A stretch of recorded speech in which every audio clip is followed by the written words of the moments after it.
আজ আমরা ঘুরে দেখব কারিগরি ভবনের ছাদ বাগান। এই কারিগরি ভবনের ছাদ বাগানে আমরা প্রথমেই দেখতে পাচ্ছি নেনুয়া ধরে আছে। নেনুয়ার পাশেই বেদানা গাছ, সেখানে বেদানা ফুল, লাল লাল বেদানা সব কিছুই বেশ সুন্দর ধরে আছে, লাল লাল বেদানার ফুল। নেনুয়া দেখে এবার আমরা চলে এলাম লেবুর গাছ, মৌসাম্বি লেবু। দেখতে পাচ্ছেন একসঙ্গে কত লেবু ধরেছে। এইখানে রয়েছে করলা আর লাউয়ের গাছ। এই যে করলা, পাশেই লাউ, একই মাচাতেই দুটো অবস্থান করছে।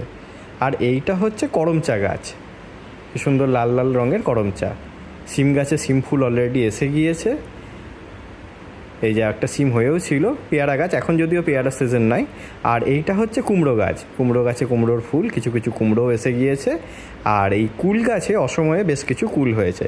এই যে আমরা দেখতে পাচ্ছি কারিগরি ভবনের মেন বাগানটা। নিচের এই বাগানে বায়োস্লারি ইউজ করে মরশুমি ফুল, ফল, সবজি সমস্ত কিছু চাষ করা হয়ে থাকে। আর এই চাষবাসের প্রধান কারিগর কৃষক বন্ধু কাকা।